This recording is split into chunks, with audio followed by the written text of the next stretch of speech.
and welcome back to our part 3 of Diverse Talk with Jason Anker.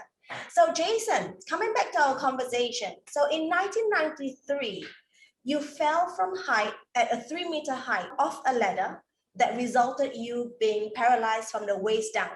So since then, you have dedicated your time to teach others, to share with others about your well-being and behavioral safety and how you can prevent accident in the future, right? So Jason, can you share with us more on your role as a content ambassador for the HSE Network?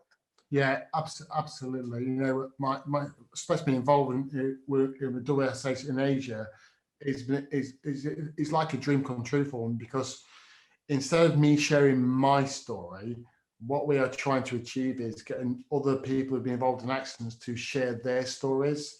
And for me personally, if I could take someone who's been involved in an accident, whose life has started to spiral out of control, if I felt that I could be the person that could help them turn their life around, it's just the greatest feeling, because it's giving something back. You know, I give my time and share my story, and it has changed my life. I mean, it's took me quite a long time to get to this good place, but at least I'm finally here, and hopefully I could help someone get into this place a lot quicker. So, you know, me and Dan did a podcast a few weeks ago, and that for me, if we could find somebody to share their story and potentially turn their life around from having a catastrophic accident to actually being in a place where I'm today, that for me is the dream of all I'm trying to achieve at the moment. It's on my mind all the time. I think it's such a fabulous thing we're trying to achieve.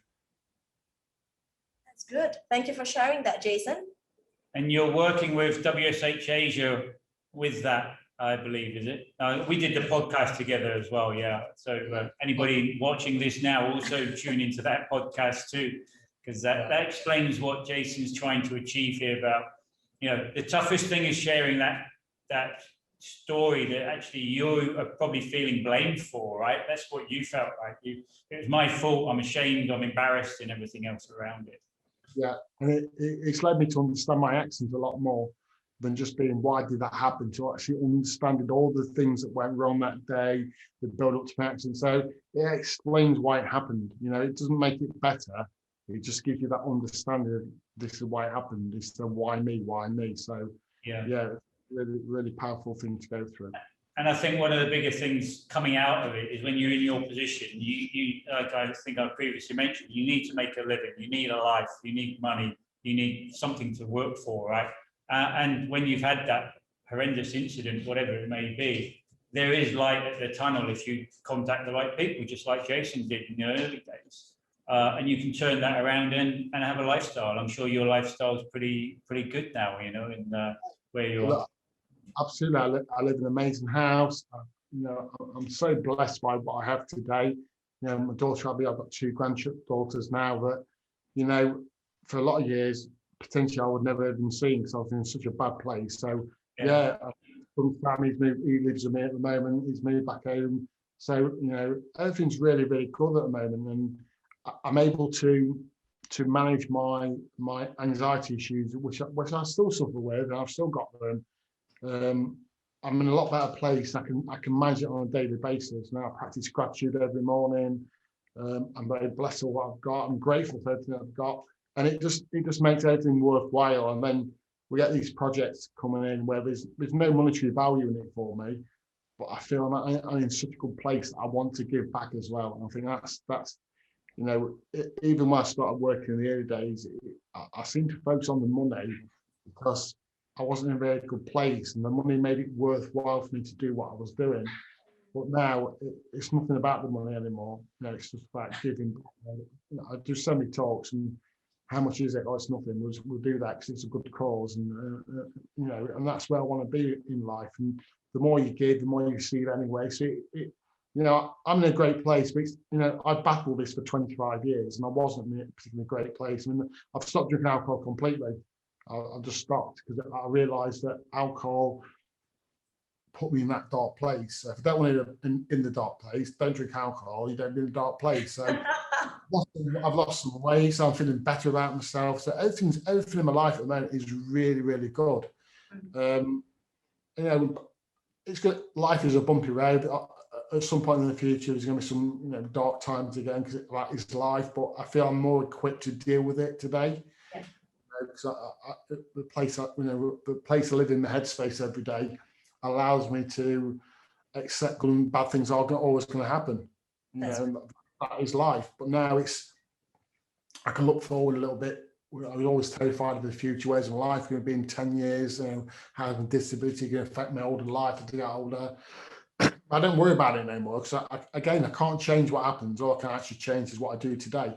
That's right. You know, I live in the present moment all the time, and you know, I'm a lot more happy. People say, I mean, the funny thing is, people who see me, I'd seen me for probably a couple of years, just say, "Wow, you're so different. What is this big change you've made?" And I say, I haven't. I was always searching for this one big thing to change my life, and what it's actually been is a series of very, very small things: diet, exercise, and sleep, and practicing gratitude, doing some well-being stuff every day.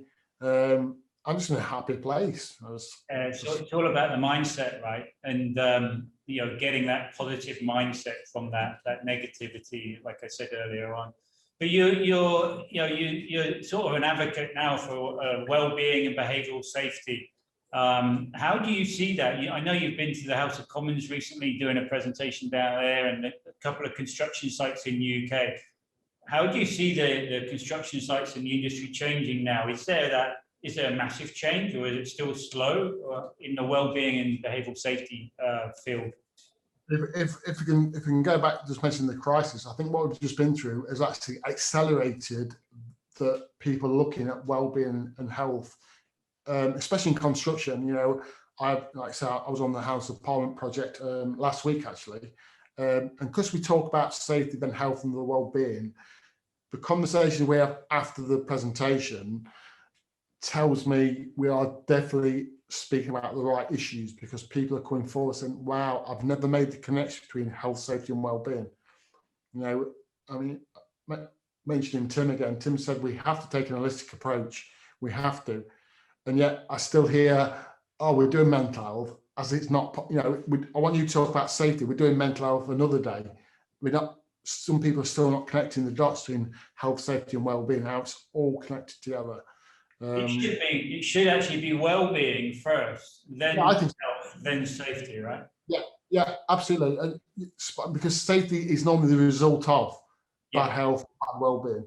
Not always, but a significant part of the time. Yeah, significantly, it's the health and well-being.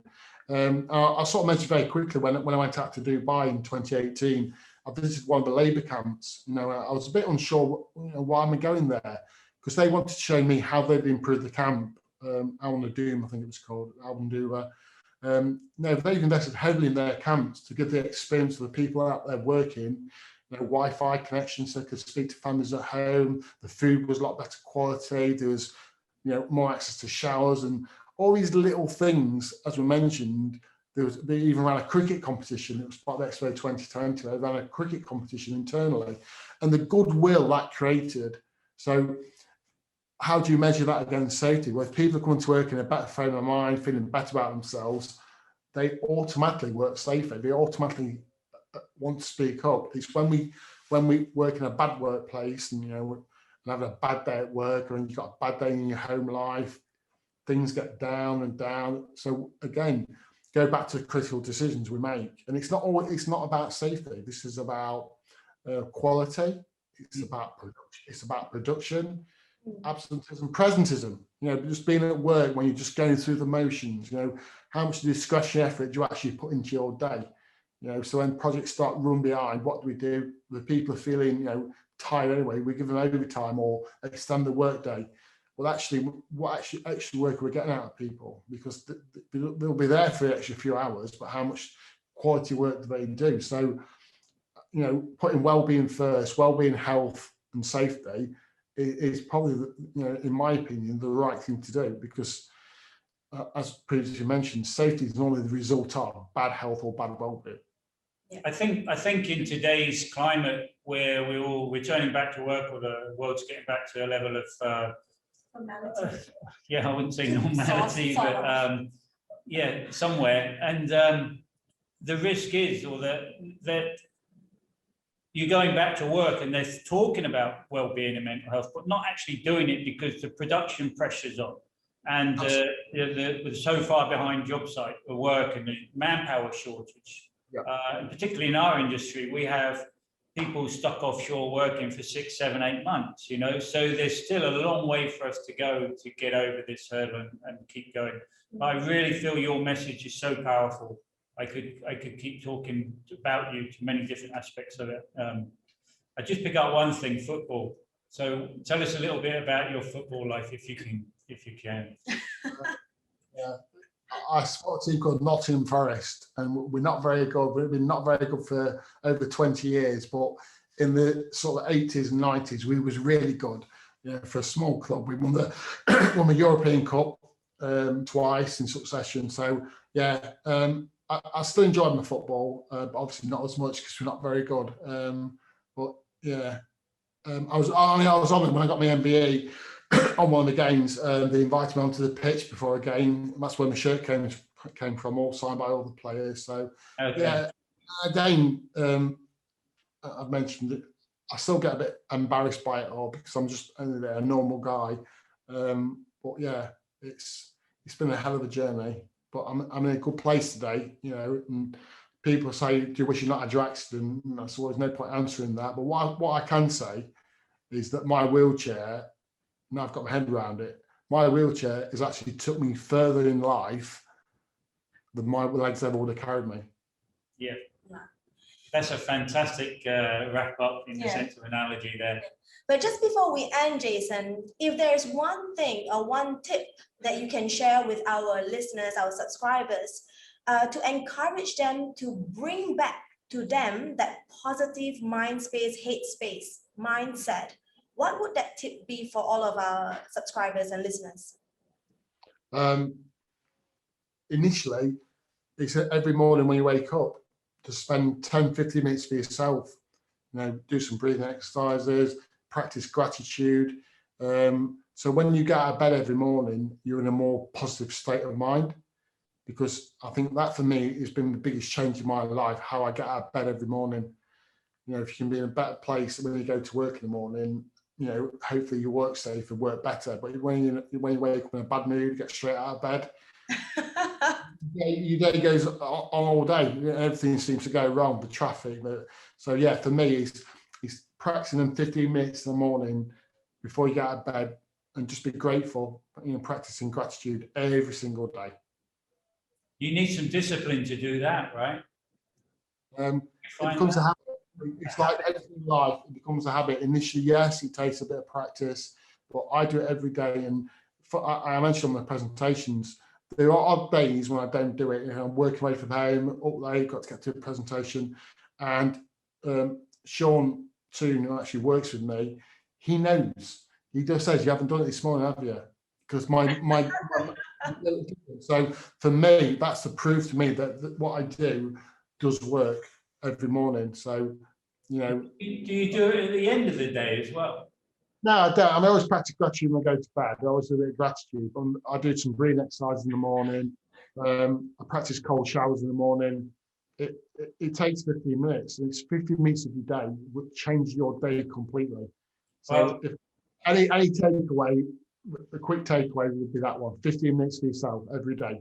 That's fantastic. Thank you so much, Jason. I think we're going to wrap up now. We've had 3 excellent talks with you, going from the tragedy of falling off the ladder. 3 meters, by the way, 3 meters. That's all it takes.